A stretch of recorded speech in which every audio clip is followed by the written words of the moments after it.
नमस्कार दोस्तों, जब आप एक घर बनाते हैं तो आप अपने घर में मेहमानों को कब बुलाते हैं? जब पूरी तरीके से घर बन जाता है या फिर जब हॉल बनता है तब आप एक बार अपने मेहमानों को बुलाते हैं? फिर उन्हीं मेहमानों को बुलाते हैं जब किचन बन जाता है? फिर उन्हीं मेहमानों को बुलाते हैं जब बेडरूम बन जाता है? नहीं ना। लेकिन ऐसा लगता है कि हमारे देश में कुछ भी चीजें हों उसे थोड़ा थोड़ा करते हुए बार बार दिखाया जाता है ताकि आपको ऐसा लगे कि अरे बाप रे बहुत काम हो रहा है, एक साथ बहुत सारी चीजें हो रही हैं। और ये काम खुद हमारे देश के प्रधानमंत्री नरेंद्र मोदी करते हैं। आज इस वीडियो में मैं आपको 6-7 उदाहरण दूंगा जहां पर प्रधानमंत्री विपक्ष पर तो बड़े बड़े आरोप लगाते हैं लेकिन उनकी ओर से एक ही प्रोजेक्ट को बार बार उसका उद्घाटन किया जाता है, इवेंट किया जाता है, काम थोड़ा होता है, क्रेडिट पूरा लिया जाता है और आपके मन में एक छवि बनाने की कोशिश की जाती है कि देखो कितना विकास हो रहा है। मसलन के तौर पर मुंबई मेट्रो 3 की ही बात कर लेते हैं। 2023 की ये तस्वीरें हैं जब मुंबई मेट्रो 3 को पहली बार प्रधानमंत्री नरेंद्र मोदी ने उद्घाटन किया था और वो इस मेट्रो से घूमते हुए नजर आ रहे थे। पहली बार इसलिए कह रहा हूं क्योंकि 2025 में जब इसी अंडरग्राउंड मेट्रो का 2-3 स्टेशन और बन गया था तब देवेंद्र फडणवीस ने उसका उद्घाटन किया था। और अब 8 अक्टूबर को जब हमारे देश के प्रधानमंत्री नरेंद्र मोदी मुंबई में आए थे तब एक बार फिर से इसका उद्घाटन किया गया। यानी एक लाइन का 3 बार उद्घाटन किया जाता है और आपको ऐसा लगता है कि अरे बाप रे और मेट्रो बनते जा रहे हैं और मेट्रो बनते जा रहे हैं और यही इनकी पूरी कोशिश होती है। इतना ही नहीं, जिस एयरपोर्ट का इन्होंने उद्घाटन किया नवी मुंबई में जो अदानी एयरपोर्ट है वहां पर पहली फ्लाइट आपको लगेगा कि 8 अक्टूबर को इसका उद्घाटन किया गया तो 9 अक्टूबर से कामकाज शुरू हो जाएगा, लेकिन नहीं, कामकाज को शुरू होने में और 2 महीना बाकी है। ऐसे में सवाल उठता है कि आखिर प्रधानमंत्री मोदी ने उद्घाटन किस चीज का किया? दर्शकों, आज इस वीडियो में ये 2 ही नहीं ऐसे तमाम मुद्दे हैं जिसके बारे में मैं आपको बताऊंगा और आपको बताऊंगा कि कैसे बड़े बड़े वादे किए जाते हैं, बड़े बड़े दावे किए जाते हैं, चुनाव के समय आपसे वोट बटोरा जाता है और बाद में इन तमाम चीजों को वो भी भूल जाते हैं और आपके भी मन से इसे भुलवा दिया जाता है। नमस्कार दोस्तों, मेरा नाम है सोहित मिश्रा और आप सभी का एक नए एपिसोड में बहुत बहुत स्वागत है। अगर आपने अब भी मेरे इस चैनल सोहित मिश्रा ऑफिशियल को सब्सक्राइब नहीं किया है तो जरूर कर लें।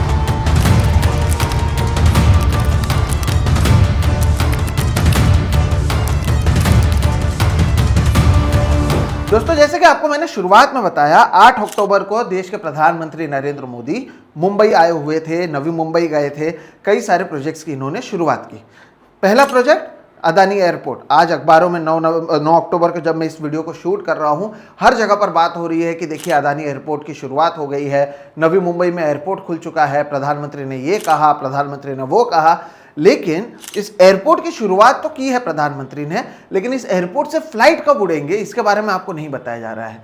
एयरपोर्ट की शुरुआत की गई है ऑफिशियली, लेकिन नवी मुंबई एयरपोर्ट में अब भी जो CISF का काम है सिक्योरिटी का वो बाकी है, एंड टू एंड टेस्टिंग बाकी है और पहली जो उड़ान है या फिर पहली बार जब यात्री इस एयरपोर्ट से जाएंगे वो है दिसंबर महीने के अंत की बात की जा रही है। अब भी ऑफिशियली ऐलान नहीं किया गया है कि कब से फ्लाइट्स की शुरुआत होने वाली है, लेकिन उससे पहले ही पूरा माहौल बना दिया गया है। पता है क्यों? क्योंकि आने वाले कुछ समय में महाराष्ट्र में कई सारे चुनाव होने वाले हैं। BMC इलेक्शन है, नवी मुंबई इलेक्शन है और ये इलेक्शन छोटे नहीं होते हैं। आपको यही समझना होगा जैसे कि BMC इलेक्शन है, ये देश की सबसे अमीर महानगर पालिका है जिसका जो सालाना बजट है वो अब 1 लाख करोड़ के आसपास पहुंच चुका है सालाना, और जो वहां पर सत्ता में आएगा उनकी पकड़ एक तरीके से इस देश की तिजोरी पर होगी। इसलिए उससे पहले प्रधानमंत्री की ओर से इसकी शुरुआत की गई, जबकि दिसंबर महीने में शुरू होना है, जनवरी में इलेक्शंस है, तो क्या है उस समय मॉडल कोड ऑफ कंडक्ट लग जाएगा। अब ये तो बिहार जैसा हो नहीं सकता कि सुबह 10,000 रुपए प्रधानमंत्री ने दिया और दोपहर को इलेक्शन कमीशन कहेगा कि ठीक है हम आचार संहिता लगा देते हैं क्योंकि प्रधानमंत्री का काम हो चुका है। इसलिए अभी से उद्घाटन करके माहौल बनाया गया है। दिवाली के समय बताया जाएगा रे देखो मोदी जी ने कितना काम किया है, एयरपोर्ट की शुरुआत हो चुकी है, जबकि काम अब भी पहले फेज का, ये 3 फेज में काम होना है, पहले फेज का काम भी पूरा नहीं हुआ है और जो पहला जो उड़ान है, पहली उड़ान जो है वो दिसंबर महीने से उड़ाई जाएगी। बहरहाल तब बात करते हुए प्रधानमंत्री ने बताया, मुंबई मेट्रो की भी मैंने आपको बात की, उस पर भाषण देते हुए बताया कि कैसे वो जब सत्ता में नहीं होते हैं तब मुंबई करों को कई सारे प्रोजेक्ट्स के रोका जाता है, 4-4 साल मुंबई करों को इंतजार करना पड़ता है और ये पाप विपक्ष की ओर से की जाती है। प्रधानमंत्री के उस भाषण को आप सुनिए। जिस मुंबई में एक एक मिनट का महत्व है, वहां 3-4 साल तक इस सुविधा से मुंबईकर वंचित रहे। ये किसी पाप से कम नहीं है। साथियों, पिछले 11 वर्षों से देशवासियों का जीवन आसान बनाने पर, ईज ऑफ लिविंग पर बहुत अधिक जोर दिया जा रहा है और इसलिए rail, road, airport, metro, electric bus ऐसी हर सुविधा पर अभूतपूर्व निवेश किया जा रहा है। प्रधानमंत्री मोदी अपने भाषण में कहते हैं कि जब विपक्ष के लोग सत्ता में आते हैं तब मेट्रो का काम रुक जाता है और उसके वजह से मुंबईकरों को परेशानी का सामना करना पड़ता है। यहां पर प्रधानमंत्री ये नहीं बताते हैं कि जब वो विपक्ष में यानी भारतीय जनता पार्टी विपक्ष में होती है तो अचानक से अदालतों में उसी मेट्रो को लेकर, उसकी जमीनों को लेकर केस चलता है। अदालत में एक के बाद एक स्टे मिलता है। जो सत्ता में उस समय उद्धव ठाकरे की सरकार थी उनकी छवि खराब की जाती है, सरकार गिराई जाती है और फिर अचानक से जितने मामले चल रहे होते हैं उसे रफा दफा कर दिया जाता है। अब आप मुझे बताइएगा कि मुंबईकरों से ये पाप किसने किया? विपक्ष में जब भारतीय जनता पार्टी थी वो, या विपक्ष के लोग जब सत्ता में थे उन्होंने? बहरहाल जब मुंबई मेट्रो की उन्होंने बात की, तीसरी बार यह है जब मुंबई मेट्रो का फिर से उद्घाटन किया गया है। 2023 में प्रधानमंत्री मोदी ने किया, 2025 में देवेंद्र फडणवीस ने 3 स्टेशन बने थे उसका उद्घाटन किया और उस उद्घाटन के 15 दिन बाद आचार्य अत्रे चौक और वरली स्टेशन जो है, पहली बारिश में, मुंबई के पहली बारिश जब आई थी तब वहां पर पानी भर गया था, हमने उस पर भी रिपोर्टिंग की थी। और अब एक बार फिर से 2025 में ही नरेंद्र मोदी इसी मुंबई मेट्रो 3 को फिर से शुरू कर रहे हैं। दुनिया में कहीं पर आपने सुना है कि देश का प्रधानमंत्री आता है और एक ही चीज का उद्घाटन बार बार किया जाता है?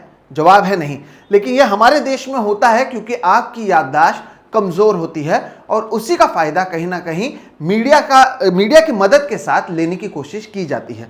ये तो मैंने आपको मुंबई एयरपोर्ट और मुंबई मेट्रो के बारे में बता दिया और जिस तरह से हमारे देश के प्रधानमंत्री हैं वैसे तो नरेंद्र मोदी, लेकिन मंच पर जाते हैं तो एक तरीके से बताने की कोशिश उनकी ये होती है कि वो भारतीय जनता पार्टी के प्रचारक हैं, क्योंकि वो हमेशा केवल और केवल विपक्ष को टारगेट करते हैं, खुद की बातों को नहीं बताते हैं। अब ये कहते हैं कि कैसे प्रोजेक्ट्स को डिले किया गया, कैसे प्रोजेक्ट्स लेट हुए, लेकिन इन्होंने कितने खुद ऐलान किए थे, इनके पार्टी वालों ने खुद कितना ऐलान किया था और कितना काम पूरा हुआ उसके बारे में शायद आप भूल जाते हैं। इसलिए मुझे ऐसे वीडियोस बनाने पड़ते हैं ये आपकी याददाश्त को ताज़ा करने के लिए।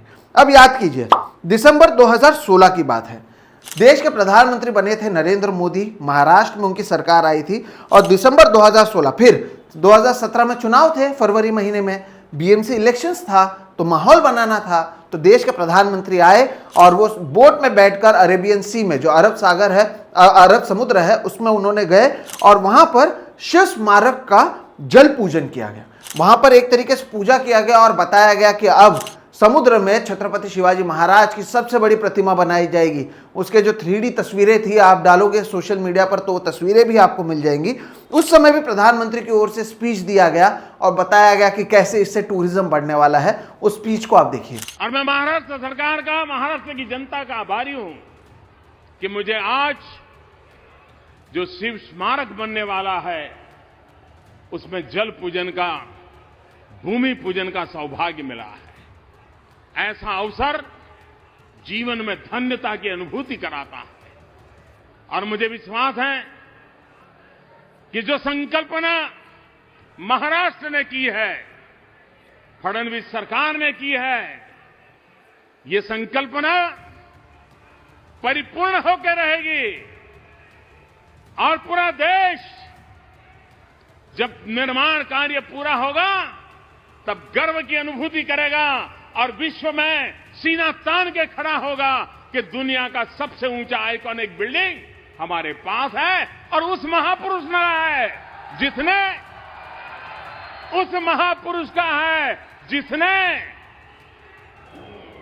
जन सामान्य के सुख के लिए अपना पूरा जीवन खपा दिया था। ऐसे छत्रपति शिवाजी महाराज को आज नमन करने का मुझे अवसर मिला है। 2016 में बीजेपी की सरकार केंद्र में थी, महाराष्ट्र में थी। 2019 में देवेंद्र फडणवीस विपक्ष में 2-3 साल के लिए गए थे, लेकिन केंद्र में उनकी सरकार थी। 2024 में फिर से केंद्र में नरेंद्र मोदी आए और महाराष्ट्र में देवेंद्र फडणवीस आए। लेकिन क्या आप में से किसी ने भी शिव स्मारक के बारे में सुना? शिव स्मारक जिसका एक तरीके से शिलान्यास खुद हमारे देश के प्रधानमंत्री ने अरब सागर में जाकर किया था, आखिर उसका हुआ क्या? चुपचाप 2019 में एक रिपोर्ट सामने आती है जहां पर कहा जाता है कि इसके काम को रोका गया है और उसके बाद से लेकर आज तक शिव स्मारक को लेकर कोई कुछ नहीं कह रहा। प्रधानमंत्री आए थे पिछले चुनावों के समय, आपको शिव स्मारक की बात की थी। अब चुनाव आ रहे हैं तो एक ही मेट्रो लाइन का बार बार उद्घाटन किया जा रहा है। दिसंबर में जो एयरपोर्ट खुलने वाला है उसका उद्घाटन ये अक्टूबर में कर देते हैं, क्योंकि पूरा खेल जो है ना वो इवेंट का है। आपके सामने ये चमकती हुई तस्वीरें दिखाना है, कितना विकास हो रहा है वो दिखाना है। उसके चक्कर में जो जो इन्होंने वादे किए थे वो कैसे पूरे नहीं हुए या कैसे अधूरे हुए उसके बारे में ये नहीं बताते हैं। क्योंकि शिवाजी महाराज की बात निकली है, आपको याद है नेवी की मौजूदगी में खुद कोंकण में छत्रपति शिवाजी महाराज की एक प्रतिमा का उद्घाटन हमारे देश के प्रधानमंत्री नरेंद्र मोदी ने किया था और उसके 11 महीनों के भीतर ही करोड़ों की लागत से बनी हुई इस मूर्ति, ये जो मूर्ति थी वो ढह गई थी। ये भी बात आपने दुनिया में कहीं पर सुनी है? जिस देश का प्रधानमंत्री, सबसे प्रमुख नेता जो है वो किसी प्रोजेक्ट की शुरुआत करता है, किसी मूर्ति का शिलान्यास या उद्घाटन करता है और 1 साल भी वो मूर्ति टिक नहीं पाती है। लेकिन नहीं, करप्शन तो केवल विपक्ष का काम है, क्योंकि आपकी याददाश्त कमजोर होती है। अब क्योंकि आपको मैंने शिव स्मारक के बारे में बता दिया है, आपको मैं अंबेडकर मेमोरियल के बारे में भी बता दूं। अंबेडकर मेमोरियल मुंबई में ही बनाना था। 2015 के अक्टूबर महीने में खुद एक बार फिर से नरेंद्र मोदी जब यहां पर आए थे तब 400 करोड़ का ऐलान उनकी ओर से किया गया था। मेमोरियल की शिलान्यास उनकी ओर से रखी गई थी। उसका नाम रखा गया था स्टैच्यू ऑफ इक्वालिटी और यह कहा गया था कि 2019 में उनके कार्यकाल को खत्म होने से पहले इसे बना दिया जाएगा। अब क्या करते हैं ये लोग कि प्रधानमंत्री के ऐसे जो भाषण होते हैं उसका इस्तेमाल ये या तो 14 अप्रैल को या 6 दिसंबर को अलग अलग जगहों पर करते हैं, ये दिखाने के लिए कि प्रधानमंत्री ने कितना काम किया, प्रधानमंत्री बाबा साहब अम्बेडकर के बारे में कितना सोचते हैं, कैसे मुंबई में स्टैच्यू ऑफ इक्वालिटी बनाया जा रहा है। ये बात है 2015 की। 2019 में इसका कंप्लीशन की बात की जा रही थी। 2025 आ चुका है। अब भी ये प्रोजेक्ट कब तक खत्म होगा पता नहीं, लेकिन ये कहा जा रहा है कि 2025 में इसे पूरा किया जाएगा। यानी ये काम जिसकी शुरुआत की गई थी और ये उम्मीद लगाई जाई थी 3-4 सालों में कामों को पूरा किया जाएगा, उसे अब तक पूरा नहीं किया गया है। अब आप मुझे बताइए इसके लिए कौन जिम्मेदार है? क्या इसके लिए भी विपक्ष जिम्मेदार है? मैंने आपको कहा ना, किसी एक चीज को लेना है, एक इवेंट को लेना है और आपको एक के बाद एक झूठ पे झूठ, इवेंट पे इवेंट दिखाकर बेवकूफ बनाने की कोशिश की जा रही है। इसी साल की बात करते हैं क्योंकि बात निकली है। हर बार मुंबई और उसके आसपास के इलाकों से कोंकण में गणेश चतुर्थी के समय बहुत सारे लोग जाते हैं और वहां पर गणेश चतुर्थी का त्योहार मनाते हैं। हम सभी को पता है कि मुंबई गोवा हाईवे जो है वो शायद इस देश का सबसे खराब हाईवे है। नितिन गडकरी भले ही कह चुके हैं कि 2024 तक हमारी जो देश की सड़कें होंगी वो यूएस की तरह होंगी, अमेरिका की तरह होंगी। मुझे नहीं पता किस अमेरिका के शहर में उन्होंने ऐसी सड़कें देखी थी, लेकिन क्योंकि सड़कें खराब होती हैं और सरकार से सवाल फिर से पूछा जाएगा, अब तो इसका ये ठीकरा विपक्ष पर भी नहीं लगा सकते हैं। तो अगस्त महीने में जो हमारे मंत्री हैं नितेश राणे, उन्होंने कहा कि अब तो एक रोरो सर्विस की शुरुआत की जाएगी, गणपति से पहले शुरू की जाएगी। मुंबई से ये रोरो बोट निकलेंगे और सीधा आपको कोंकण लेकर जाएंगे। 12 घंटे का सफर 4 घंटे में, 5 घंटे में। फिर बड़ा बड़ा ऐलान किया गया, कहा गया 1 सितंबर से शुरुआत करेंगे, सभी गणपति में जाने वाले जो लोग हैं वो इससे जाएंगे। सितंबर चला गया, गणेश चतुर्थी चली गई, नवरात्रि चला गया, दशहरा चला गया, लेकिन अब तक इस रोरो सर्विस की शुरुआत नहीं की गई। यानी उस समय आपने वाह वाह बटोर ली कि अरे वाह बहुत अच्छा काम हो रहा है, ये तो बहुत अच्छा कर रहे हैं ये, लेकिन उसके आगे क्या होता है उस पर आपकी नजर बनी नहीं रहती है और इसी चीज से वो आपके साथ, आपके मेमोरीज के साथ ये खेलते हैं और केवल अच्छी चीजों के लिए ये अपने आप को सारा क्रेडिट देते हैं। लेकिन जैसे ही चीजें इनके अनुसार नहीं होती हैं, या तो विपक्ष जिम्मेदार होता है या तो कोई और, नरेंद्र मोदी या भारतीय जनता पार्टी इसके लिए जिम्मेदार नहीं हो सकती है। ऐसे ही एक स्कीम था महाराष्ट्र में, था इसलिए कह रहा हूं क्योंकि पेपर पर अभी भी है, लेकिन उसके बारे में कोई बात नहीं करता। उस स्कीम को चुपचाप बंद भी कर दिया गया है। उस स्कीम का नाम था आनंदाचा शिधा फूड किट। आनंदाचा शिधा की शुरुआत एकनाथ शिंदे की ओर से की गई थी। 2022 में जब एकनाथ शिंदे सरकार में आए थे, शिवसेना तोड़ी थी, भारतीय जनता पार्टी के साथ आए थे, उनकी छवि को लेकर सवाल उठाया जा रहा था, तब उनकी ओर से इस स्कीम की शुरुआत की गई।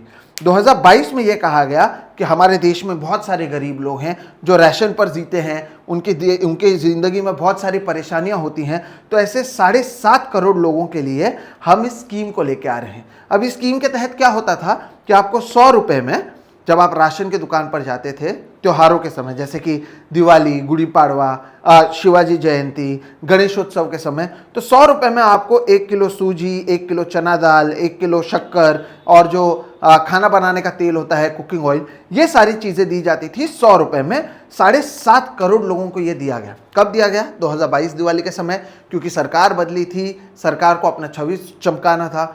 2023 में दिया गया क्योंकि सरकार को 1 साल हुआ था। 2024 में भी इस बजट में इसका ऐलान किया गया था क्योंकि चुनाव आने वाले थे।